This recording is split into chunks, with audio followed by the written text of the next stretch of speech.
하나님께서 우리를 부르셨어요. 그리고 택하셨다라고 말씀합니다. 하나님의 자녀로 구원받은 백성으로 하나님이 택하셨다라고 말씀합니다.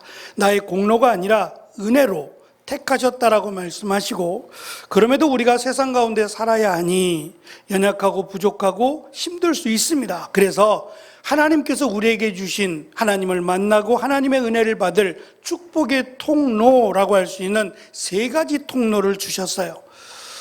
이 세 가지 통로 가운데 첫 번째는 말씀입니다. 하나님의 말씀, 성경 말씀을 우리에게 주셔서 이 말씀을 통해서 은혜를 받고 힘을 얻고 하나님을 더욱 가까이 할 수 있는 축복의 통로로 삼으셨습니다.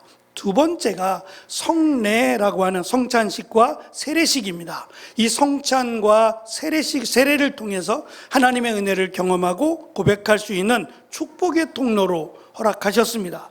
세 번째, 원래는 두 번째인데 세 번째로 말씀을 드리려고, 세 번째가 기도입니다.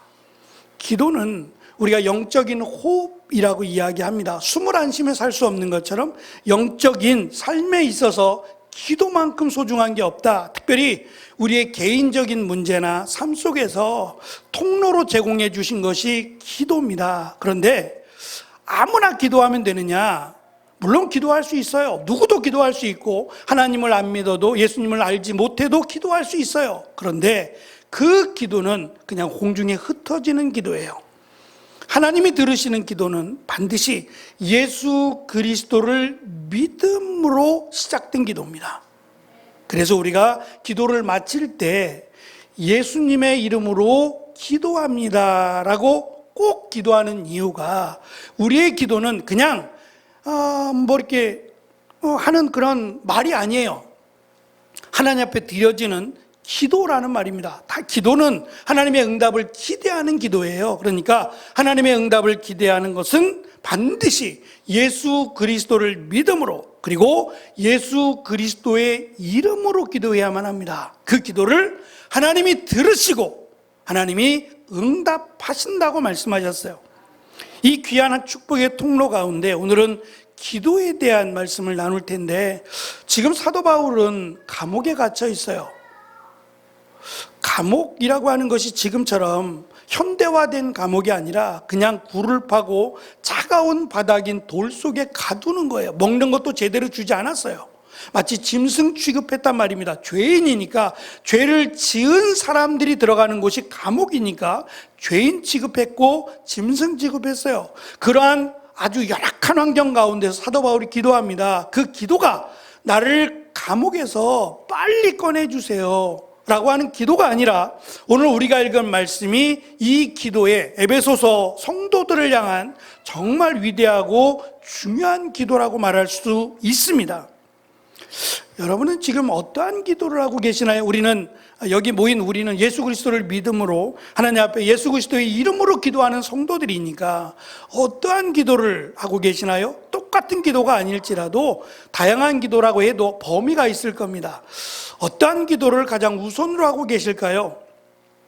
제가 한번 찾아봤어요. 성도들, 교회 다니는 사람들의 기도 제목 평균화시켜서 기도 제목 1번, 2번, 3번, 4번, 절대적인 건 아닙니다만 그래도 어느 정도의 우선순위를 갖고 이렇게 기도한다라고 하는 통계를 한번 살펴봤더니, 첫째, 성도들이 하는 대표적 기도 첫 번째 우선순위가 건강과 치유랍니다. 이것이 가장 우선순위로 되어 있더라고요. 두 번째는 가족의 평안과 행복이라고 되어 있습니다. 세 번째는 경제적 안정과 삶의 풍요가 세 번째였어요. 마지막 네 번째는 영적인 성장 및 내면의 평화라고 되어 있더라고요. 저는 우선순위가 1번이 건강과 치유라고 하는 것은 간절하기 때문에 그래요. 가장 큰 문제니까 아마 1번으로 오지 않았을까라는 생각이 들어요. 말씀드린 것처럼 사도 바울은 지금 감옥에 있어요. 그리고 그도 역시 육체적으로 연약함 가운데 있어요. 말씀드린 간질이라든지 안질이라든지, 또는 이것만 있는 게 아니라 잘 걷지 못했고 또 먹지도 못했고 육체적으로 굉장히 약한 상태에 있어요. 그러면 말씀드린 것처럼 그의 기도 제목 1, 2, 3, 4 적어도 4가지 가운데 첫 번째가 감옥에서 나오게 해주세요, 아니면 나의 건강을 지켜주세요 라고 기도하는 것이 맞아요. 근데 그는 그렇게 기도하지 않았다는 거예요. 기도하지 않고 1번 첫 번째가 우리가 지금 말씀드린 1, 2, 3, 4번 가운데 해당되는 영적 성장 및 내면의 평안이라고 할 수 있는 것 비슷하긴 합니다. 이것이 가장 우선으로 가더라는 거예요. 기도는 내가 바라고 소망하는 것을 하나님께 구하는 거죠. 그럴지라도 정말 기도해야 되고 정말 구해야 되는 우선순위라는 게 있더라는 거예요. 하지 말라는 게 아닙니다. 내 건강을 위해서, 치유를 위해서 기도하지 말라는 게 아니에요. 해야 됩니다. 반드시 해야 되죠. 그러나 이보다 더 중요한 기도가 있다라는 것을 우리는 오늘 말씀 가운데 배워야만 합니다. 에베소서는 6장으로 되어 있어요. 원래는 한 통의 편지인데 이걸 나눴어요. 나눠서 내용상 분류를 했더니 1, 2, 3장은 교리적인 내용이에요. 에베소 교회는 큰 심각한 문제는 없어요. 요한계시록에 보면 맨 마지막 성경이죠. 요한계시록에 7교회들이 나오면서 그 가운데 에베소 교회가 있어요. 근데 에베소 교회의 문제점 하나를 지적을 해요. 이것 때문에 안타까워하고 이 문제를 거론할 때 에베소 교회의 문제는 첫사랑을 잃어버렸다는 거예요. 요한계시록에서는 에베소 교회가 얼마나 시간이 흘렀는지는 알 수 없어요. 요한계시록은 맨 마지막에 기록했다고 보는 거니까 지금 에베소 교회에 보낸 사도 바울의 편지는 앞쪽에 가 있어요. 연도가 3, 40년 뒤로 간다고요. 그러니까 3, 40년 뒤에 에베소 교회는 첫사랑을 잃어버렸어요. 그것이 문제였다라고 할 수 있다면 지금 사도 바울이 에베소 교회에 바라고 소망하는 것은 첫사랑을 잃어버린 건 아니에요. 그 부분은 아니고 심각한 문제는 없지만 문제는 바른 신앙 또는 바른 말씀에 대한 확신이 없어요. 견고함이 없어서 흔들리더라는 거예요. 이게 맞아, 성경은 이렇게 가르치고 있어 라고 이 사람 저 사람 이야기할 때에 그건 아니지, 그건 아니야 라고 똑부러지게 이야기할 수 없었다는 얘기예요. 저희가 구원이란 책자, 제목은 구원이지만 사실은 교회 신앙생활하면서 우리가 반드시 알아야 될 12가지의 제목을 가지고 함께 공부를 했습니다. 웨스터민스터라고 하는 신앙고백서는 그냥 총체적으로 신앙고백서라고 부르는 거지 사실은 나누어져 있어요. 웨스터민스터 대요리 문답 또는 소요리 문답 이렇게 나눠져 있는데, 대요리 문답은 교육자들, 지도자들 또는 성직자들을 위한 말씀을 나눈 것을 대요리 문답이라고 하고, 소요리 문답은 이제 신앙생활을 처음 시작하는 분들이 꼭 알아야 될 내용들을 중심으로 준비된 말씀들이에요. 이것을 통합해서 신앙 고백서라고 부르게 되는데, 이것을 만들게 된 이유가 있어요. 영국에서 만든 건데 이것을 만든 이유는 이단들 때문이에요. 이단들이 이거야 저거야 라고 자꾸 자기들의 주장을 이야기하니까 이러다가는 큰일 나겠다, 이러다가는 성도들이 신앙을 잃고 잘못된 길로 가겠다라고 하며 서둘러 공예라고 하는 것을 만들고 이것을 가지고 시간을 두고 성경을 연구해서 만들어낸 고백서입니다.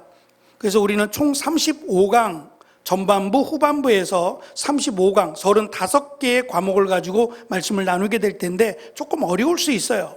어려울 수 있지만 잘 알아두면 여러분에게 귀한 신앙을 성장하는 데 양식이 되리라고 저는 생각합니다. 그래서 조금 어렵지만 제가 성경 공부를 같이 구역장들하고 하면서 조금 쉽게 설명을 드리려고 하고 있어요. 준비하고 있으니까 좋은 시간 되시고 또 우리의 신앙의 기초를 다지는 시간이 되었으면 정말 좋겠습니다. 마찬가지로 에베소 교회가 그렇다는 거예요. 이제 시작한 교회이기도 하지만 주변에 이러쿵저러쿵 말하는 사람들이 많아요. 그래서 문제가 되니 제대로 알아야 될 기본적인 내용들을 1장, 2장, 3장에 담습니다. 그리고 4장, 5장, 6장 후반부의 말씀은 삶에 대한 말씀이에요. 실천에 대한 말씀인데, 예를 들면 거짓말하지 마라. 하나님을 믿는 사람들은 거짓말하면 안 된다. 진실을 말하라 라고 하는 부분, 또는 분내지 마라, 화내지 마라 라고 하는 내용, 또 도둑질하지 마라, 음행하지 마라, 부부간의 문제, 또 부모와 자녀와의 문제, 특별히 술 취하지 말라라고 하는 이 부분까지 해서 실천적인 내용을 담고 있어요. 그래서 이 실천적인 내용을 다루는 4장 전에, 이제 3장 마지막인데 3장 마지막에 이 실천적인 내용들을 이겨내려면 어떻게 이겨내겠느냐 말이에요. 신앙적으로도 완숙하지 않은데 이들에게 이러한 실천적인 문제를 어떻게 남겨주겠냐는 거예요. 그래서 너희가 영적으로 무장해야 되는데 그러기 위해서는 한 번에 되지 않는다. 꾸준하게 너희들이 이렇게 기도해라.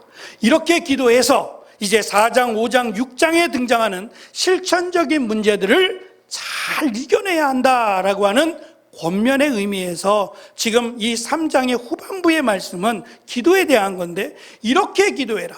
너희들이 이러한 일이 생길 때 이렇게 기도해라 라고 권면하고 또는 가르치는 내용이기 때문에 우리가 이 세상을 살아나갈 때 나는 괜찮아 라고 말할 사람 없을 거예요. 누구도 괜찮은 사람 없어요. 별거 아닌 것 때문에 넘어지기도 하고요. 또 실수로 인해서 넘어지기도 합니다. 그럴 때 좌절하고 절망할 것이 아니라 이렇게 기도하라. 이 기도에 힘쓰라고 하는 권면이기에 우리가 신앙생활 하면서 오늘 말씀을 잘 기억하고 우리는 이것을 가장 우선에 두고 기도해야겠다라고 잘 마음에 담으시는 은혜가 있었으면 좋겠습니다. 오늘 말씀에 보면 14절에 사도 바울은 무릎을 꿇고 기도한다라고 설명을 해요.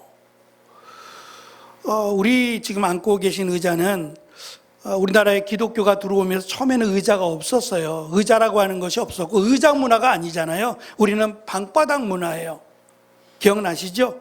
의자는 나중에 들어왔고 의자라기보다는 주로 이제 밥을 먹을 때도 바닥에서, 그래서 이 앉는 문화, 바닥에 앉는 문화가 익숙합니다. 지금은 그렇지 않아요. 지금은 상당히 불편해서 어느 식당을 가도 다 의자예요. 바닥에 앉아 식사하는 거 좋아하지 않습니다. 이제는 힘들어졌어요. 그렇지만 과거에는 의자 문화였어요. 아니, 바닥 문화였어요. 그런데 외국 사람들은 처음부터 의자 문화예요. 침대라고 하는, 지금과는 다르지만 하여튼 침대 문화였고 의자 문화였어요. 그런 사람들이 무릎을 꿇는다? 라고 하는 것은 특별하지 않으면 무릎을 꿇지 않아요. 무릎은 황제 앞에서 무릎을 꿇거나 왕 앞에서 정말 경외할 만한 존재 앞에서 무릎을 꿇었어요. 그리고 간절할 때 무릎을 꿇었습니다. 우리가 잘 아는 예수님께서 이 땅의 마지막 시간을 보내신 장면이 기도인데요. 그 겟세마네라고 하는 장소에서 예수님이 베드로와 야고보, 요한을 데리시고 밤이 맞도록 기도하실 때에 무릎을 꿇으셨다고 돼 있어요. 지금처럼 이렇게 푹신한 의자도 아니고 얼마나 돌이 많겠어요. 그런데 그곳에서 무릎을 꿇고 땀방울이 핏방울이 되도록 기도하셨어요. 간절하다는 얘기예요. 뭐가 그렇게 간절하셨을까요? 예수님이 자칫 이 잔을 내게서 옮기시옵소서라고 마태복음이 기록했는데 이것은 시편에 있는 말씀을 인용한 거예요. 내가 받을 고난, 죽음, 이것을 피하게 해달라고 기도한 게 아니에요. 그래서 예수님께서 요한복음에 보면 같은 말씀을 이렇게 해석하고 있어요. 내가 이 잔을 먹지 않겠느냐, 마시지 않겠느냐라고 말씀하셨어요. 나는 이 잔을 마시기 위해 하나님의 분노, 하나님의 진노라고 하는 인간을 대신하여 죽으시는 거예요. 그것을 위해서 왔다고 말씀하셨어요. 그렇다면 예수님께서 왜 이렇게 땀방울이 핏방울이 되도록 기도하셨을까요? 그것은 남을 예수님이 이제 십자가에 달려 죽으시고 부활하신 뒤에 승천하실 거예요. 그리고 성령을 보내주실 텐데 예수님이 함께 하면서도 깨닫지 못하고 꾸벅꾸벅 졸고 있는 이 제자들을 바라보며 예수님이 안타까워서 이들을 남겨놓고 가기가 마치 목자가 양들을 버려두고 가는 것과 같은 심정으로 늑대와 이리가 이들을 잡아먹을 텐데 이들이 정신 차리지 않으면 넘어질 텐데 라고 하는 안타까운 마음에 기도하신 겁니다. 그만큼 우리를 위해서 기도하시고 우리의 죄를 대신하여 십자가에 달려 죽으셨어요. 마찬가지로 지금 바울이 나를 이 차가운 감옥에서 꺼내달라고 기도하기 위해 무릎을 꿇은 것이 아니라 에베소 교회 성도들을 위해서 이들이 이제 실천하면서 믿음의 길을 걸어가야 되는데 이들의 모습을 보니 이 믿음의 길을 걸어가기에는 한없이 부족하고 또 이 적들, 외압적인 세력들을 부딪히게 되면 넘어지고 포기할 텐데 안타까워서 이들을 위해서 간구하며 무릎을 꿇었다는 겁니다. 그래서 오늘 말씀은 네 가지에 대한 속사람을 위한 기도라고 할 수 있는 네 가지의 기도가 나오는데 오늘은 시간 되는 데까지 한 두 가지 정도만 말씀을 드리고 다음 주 추수감사주일이 지나서 그 다음 주에 나머지 두 가지의 내용을 말씀드리려고 합니다. 먼저 첫 번째인데요. 속사람을 강건하게 해달라고 그는 기도합니다. 속사람이 뭘까? 속사람이라고 되어 있는데 겉사람을 먼저 생각해 보면 돼요. 고린도후서 4장 16절을 보면 우리의 겉사람은 날마다 낡아집니다. 우리는 상심하고 지치고 무너진다고 설명이 되어 있어요. 우리의 겉사람은 외부적으로 보여지는 모습이라고 하면 될 것 같아요. 시간이 지나면 건강해지기도 하지만 더 시간이 지나면 우리는 후패해진다 그래요. 아무래도 한계가 있지요. 우리 청년들이야 가장 아름답고 얼마나 예쁩니까? 얼마나 멋있어요? 근데 미안하지만 영원하지 않아요. 저도 한때는 그랬다고요. 저만 그래요? 우리 조중혜 집사님도 한때는 멋쟁이였죠. 맞습니까? 맞대요. 멋쟁이셨죠. 조중혜 집사님만 그래요. 권사님, 집사님, 우리 성도님들 다 그러죠. 내가 한때는 말이야, 길만 지나가도 요즘 같으면 전화 벌어 달라고 했을 거야. 우리 허영 성도님들 지금은 약해서 그렇지만 키도 크고 한때는 말이야 이랬을 거예요. 인간의 모습이 그렇다는 거예요. 우리는 약해집니다. 우리의 겉사람은 시간이 지나면서 약해지고 어쩔 수 없이 연약한 존재라고 말합니다. 그러면 이와 반대되는 속사람이 뭘까? 속사람은 우리의 마음을 비롯해서 우리의 영혼이라고도 말할 수 있고 더 나아가서 이제 앞으로 사도 바울이 강조하고자 하는 내용은 성령 충만이에요. 성령께서 내 안에 들어오셔서 내가 예수 그리스도를 믿는 그리스도인으로 살아갈 삶의 모습을 말해요. 이 삶의 모습은 믿음의 삶 또는 성령 충만한 삶이라고 하는 것은 영원해야 될 것이고 항상 빛이 나야 될 것이에요. 이것이 강건해지기를 기도하는 거예요. 시작도 안 했어요. 어떠한 면에서는 이제 헤쳐나가야 됩니다. 이제 이들이 그리스도인으로 나아가서 그리스도인다운 말을 하고 그리스도인다운 행동을 하고 반대로 내가 믿기 전에 가졌던 악한 습관들이요. 이걸 다 끊어내야 돼요. 쉽지 않을 겁니다. 늘 입에 달면 욕하던 사람이 욕하지 않으려면 쉽지 않을 거예요. 실수도 할 것이고 말하려고 하면 참아야 될 것이고 이것만 그러겠어요? 거짓말도 있을 것이고 죄악된 모습도 있을 거예요. 이걸 다 끊어내야 됩니다. 끊어낼 뿐만 아니라 이제는 복음에 합당한 그리스도인에 합당한 삶을 살아야 돼요. 그러기에는 의지만 가지고는 부족하다는 얘기예요. 그래서 성령께서 예수 그리스도를 믿음으로 우리 안에 거하신다 약속하신 성령께서 나를 다스려 주시기를 우리는 기도해야 된다라고 하는 것을 속사람을 강건하게 하라라고 하는 말로 기도하고 있습니다. 어떻게 하면 속사람이 강건해질까? 삶의 폭풍우가 몰아칠 때 가장 먼저 구해야 될 것은 사도 바울이 감옥에서 나오게 해달라 이렇게 기도하지 않은 것처럼 바람을 멈추게 해달라고 하는 기도가 아니라 흔들리지 않는 굳건한 속사람을 강건하게 해달라고 기도해야 돼요. 제가 자주 말씀드리잖아요. 믿음이 강하면 된다고요. 고난이 크면 어려워져요. 힘들어져요. 누구라도 마찬가지입니다. 고난이 크면 믿음이 흔들려요. 반대로 믿음이 크면 어떠한 고난이 와도 흔들리지 않아요. 근데 이 믿음이란 어떠한 면에서 성경이 강조하는 믿음이란 믿음의 최고적 클라이막스가 죽음이에요. 죽음은 누구에게나 두려운 거예요. 죽어본 적이 없잖아요. 죽어본 적이 없기 때문에 더 두려워요. 그래서 예수님께서 이 어찌하여 믿음이 없느냐라고 제자들을 꾸짖었을 때 그 중에 하나가 죽음에 대한 두려움이요. 풍랑이 닥쳐서 죽을까봐 예수님이 주무시고 계신다라는 것 때문에 예수님 일어나세요. 지금 물이 뱃속에 들어오는데 주무시고 있으면 어떡해요. 같이 일어나서 물을 퍼야죠. 그 의미예요. 예수님을 깨운 이유가 예수님 이 물을 향해서 너 가만히 있어? 라고 잠잠하게 하라고 명령해달라고 깨운 게 아니란 말이죠.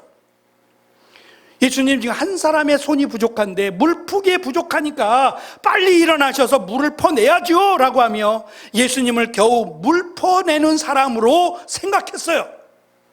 예수님이 바람과 풍랑에게 명령하셔서 잠잠해지자 박수를 친 게 아니라 놀라고 두려워했다 그랬어요. 저가 누구이기에 이 바람과 풍랑도 잔잔해지느냐는 거예요.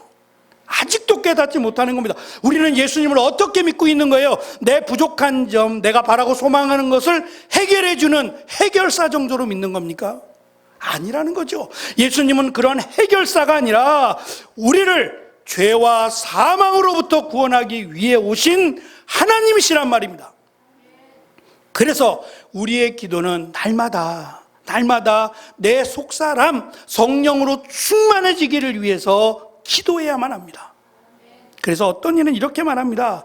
내가 성령으로 충만해지려면, 속사람이 강건해지려면 첫째, 내 연약함을 인정하십시오. 강한 척 버티는 것이 강건함이 아니라 하나님 저는 부족합니다, 저는 약합니다 라고 내 연약함을 고백하고 하나님의 은혜를 더 구하라고 합니다. 그리고 성령님의 인도하심을 구하라고요. 아침에 눈을 뜰 때 성령님 오늘 하루 저의 속사람을 다스려 주시옵소서. 분노가 치밀 때, 낙심이 될 때 저를 붙들어 주시고 참고 인내하도록 도와달라고 기도하는 겁니다.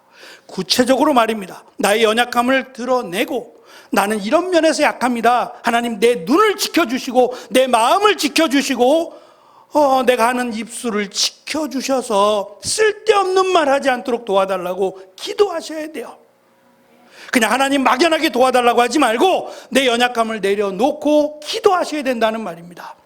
두 번째, 사도 바울은 17절에서 속사람이 강건해야 될 이유가 될 텐데 믿음으로 말미암아 그리스도께서 너희 마음에 계시도록이라고 기도합니다. 똑같은 말일 거예요. 예수님께서 제자들에게 요한복음에 보면 이렇게 말씀하셨어요. 내가 너희 안에 거하고 너희가 내 안에 거하면이라고 말씀하셨어요. 여기서 거한다라고 하는 말은 한자적으로는 내주라고 말해요. 내주하심 이렇게 조직신학에서는 설명하지만 어쨌든 거한다라고 하는 것은 잠시 머문다가 아니에요. 잠시 머무는 손님이 아니라 주인이에요. 내 자리를 내어드리는 거예요. 예수님이 내 안에 거하신다는 것은 나와 예수님이 계속 싸우면 안 돼요. 아니 손님으로 드렸는데 왜 싸워요? 안 되죠. 주인이에요. 예수님이 주인이 되어 달라는 거예요. 내 주인이 되어 주셔서 내가 예수님께 허락받는 거예요. 예수님 이거 해도 되겠습니까? 예수님 이건 어떻습니까? 라고 주인 되시는 내 안에 주인이 되어 오신 예수님께 구하는 거예요. 그것이 예수님께서 내 안에 거하시는 모습이라는 거예요. 그래서 무슨 일이 생길 때 우리는 먼저 기도할 시간을 확보해야 돼요. 그걸 먼저 시작해야 돼요. 초조해하지 말고 이 문제를 내려놓고 어떻게 하면 좋을까요? 저에게 지혜를 달라고 이 문제를 어떻게 해결하면 좋을까요? 하나님 앞에 먼저 기도하는 것이 우선이 되어야 됩니다. 우리의 마음은 예수님께서 잠시 머무는 여관이 아니라 영원히 우리를 다스리시는 거룩한 성전이어야 돼요. 내가 성전이어야 된다는 거예요. 그러면 성전으로서의 역할이 있지 않을까요? 여관의 역할이 있듯이 성전의 역할이 있지 않아요? 내가 하는 말, 내가 하는 행동이 거룩한 성전으로서 합당한 행동을 할 수 있도록 하나님이 내 안에 거하시도록 우리는 기도해야 된다라고 사도 바울은 성도들을 위해서 기도합니다. 그러기 위해서는 좀 우리가 실제적으로 이야기하면 우리가 내 안에 여러 가지 방이 있다면 이 방, 저 방, 예를 들면 물질의 방, 또 뭐 우리의 마음의 방, 이런 여러 가지 우리의 방들이 있다면 이 방의 열쇠를 다 내어드리는 거예요. 요거 할 때만 하나님을 찾는 게 아니에요. 이거 때만 예수님을 찾는 게 아니라고요. 그러니까 내가 힘들고 어렵고 내가 간절하게 원하는 요거에만 예수님을 찾는 게 아니라 내 모든 삶에서 예수님을 찾는 겁니다. 친구를 만나러 갑니다. 내가 어디를 갑니다 라고 할 때도 얼마든지 기도할 수 있어요. 소리를 내지 않아도 우리의 마음으로 얼마든지 기도할 수 있어요. 이렇게 해야 우리에게 어떠한 문제가 닥쳐왔을 때 이 문제도 역시 이 문제가 있습니다. 이걸 어떻게 이겨내야 합니까? 라고 우리는 기도할 수 있다는 말이에요. 제가 지금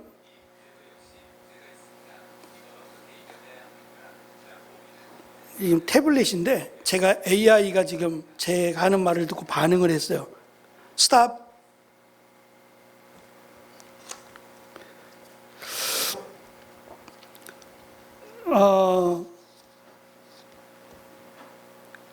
우리의 마음속에 제가 방이 있다고 했는데, 제가 했던 말 중에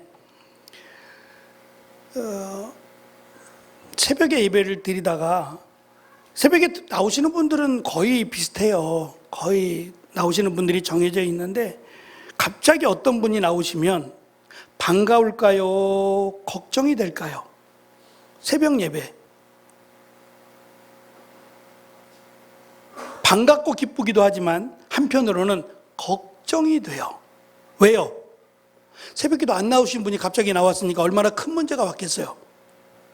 감당할 수 없는 문제가 오니까 대부분 그렇더라고요. 그래서 목사님들이 웃으면서 그 얘기예요. 새벽에 갑자기 한 성도가 나오시면 반갑고 기쁘지만 걱정도 된다고. 도대체 무슨 일이 저에게 왔길래 이 새벽에 나와서 기도하실까? 바꿔서 얘기하면 늘 나오던 사람들에게는 그 문제가 아닐 수 있어요. 왜냐하면 기도하면 된다는 걸 알아요.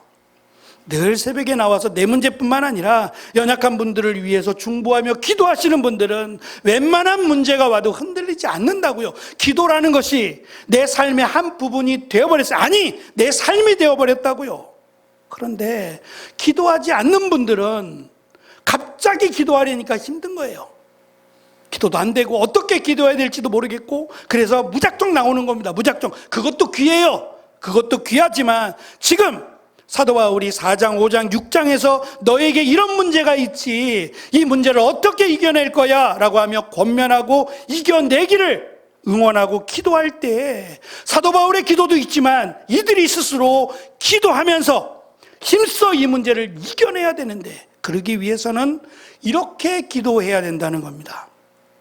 그래야 성령께서 그 기도를 들으시고 하나님께서 그 기도를 들으시고 인도하실 것이기 때문이에요. 무엇보다 내가 하는 기도가 맞는지 내가 하는 기도가 틀린지도 확인해 봐야 돼요. 무조건 기도한다고 응답되는 게 아니니까. 그래서 우리가 기도하면서 하나님의 인도하심을 구해야 돼요. 하나님은 내 길의 빛, 내 발의 등이 되신다고 하셨어요. 무슨 말이냐면 당시에는 어두워요. 이 등불이 지금처럼 빛이 없어요. 옛날 지금도 시골에 가면 어둡잖아요. 해만 지면 깜깜하죠. 그러면 라이트를 켜고 가거나 해야 되지 않겠어요? 내 발에 등이란 얘기는 등을 갈고 등을 달고 가지고 내 앞에 길을 확인하면서 간다는 거예요. 여기가 길이 맞는지 낭떠러지나 위험한 길은 아닌지 마찬가지예요. 우리의 기도가 그렇단 말입니다. 내가 어떠한 문제를 내려놓고 기도할 때 이 기도가 응답되면 안 돼요. 이 기도를 하면 안 된다고요. 이것을 하나님이 보여주신다고요. 가르쳐 주신다고요. 기도하면 그 기도하는 가운데 하나님이 어떠한 사건을 통해서든지 내 기도가 잘못됐다라는 것을 깨닫게 하신다는 겁니다. 한 예가 그렇다는 거예요. 그래서 우리가 어떠한 문제가 왔을 때 또 어떠한 문제를 해결하기 원할 때 우리가 해야 될 가장 큰 문제, 가장 우선적인 문제는 내 속사람 또는 성령으로 충만해지기를 위해서 기도하는 겁니다. 저는 그것이 우리의 기도의 1순위가 되어야 된다고 생각해요. 그러면 말씀드린 순서가 무슨 의미가 있겠어요? 다만 마음가짐이죠. 내가 성령 충만해야 됩니다라는 것이 우선이 된다면 그 다음에 치유의 기도가 되든 건강의 기도가 되든 이것이 은혜가 될 거예요. 예를 들면 치유되기를 원하고 회복되기를 원해요. 누구나 다 그래요. 근데 다 회복되는 건 아닐 수 있어요. 다 치유가 되지 않을 수도 있단 말입니다. 그럴 때 원망이 나오는 게 아니라 그것도 감사가 될 수 있다는 말이에요. 치유와 기도가 1번이 되면 이것이 안 될 때는 원망이 될 거란 말이에요. 근데 성령 충만이 1번이 되면 이 치유와 회복의 기도가 응답이 안 되게 보일지라도, 회복이 안 될지라도 원망이 되는 게 아니라 또 다른 하나님의 뜻을 구할 것이기 때문이에요. 그래서 우리가 기도합니다. 여러 가지 다양한 기도해야 됩니다. 근데 그 우선순위는 무엇보다 성령 충만한 기도가 될 수, 내가 성령 충만한 사람이 될 수 있도록 하나님의 은혜 가운데, 하나님의 말씀 가운데, 하나님의 기도 가운데 가득한 사람이 될 수 있도록 기도하고 힘써야 됩니다. 그렇게 되면 하나님이 두 번째, 세 번째, 네 번째 기도에도 응답하실 뿐 아니라 오늘 말씀해 보면 더 주시지 않겠느냐라고 말씀하고 있어요. 17절에 가면 더 주시겠다 그러거든요. 하나님은 가장 좋은 것으로 응답하실 겁니다. 부모들이 그렇잖아요. 자녀들이 배고파요 그러면 아무거나 먹어라 그래요. 이왕이면 제일 좋은 것으로 주고 싶어 하는 것처럼 하나님께서도 가장 좋은 것으로 주시지 않겠느냐 말씀하셨어요. 그래서 하나님의 은혜가 충만한, 성령 충만하기를 위해서 기도하는 것, 이것이 내가 가장 먼저 기도하고 사모해야 될 기도의 제목이다. 그러기 위해서는 기도해야 됩니다. 나에게 성령이 충만할 수 있도록 기도하고 말씀 가운데 굳건하게 세워져야 성령 충만한 삶이 이어질 수 있습니다. 우리의 인생 가운데, 앞으로 남은 우리의 신앙생활 가운데 1번 순위, 첫 번째 기도해야 될 제목은 성령 충만하기를. 나뿐만이 아니라 또 내 옆에 있는 우리 성도들을 위해서도 저분도 성령 충만하게 되기를, 사도 바울이 에베소 교회 성도들을 위해서 기도한 것처럼 나를 위해서뿐만 아니라 사랑하는 성도들 지체들을 위해서 저분이 성령 충만하도록 더불어 기도하는, 그래서 하나님의 은혜 가운데 이 땅을 힘있게 믿음으로 살아가는 저와 여러분이 되기를 간절히 축원합니다. 기도하겠습니다.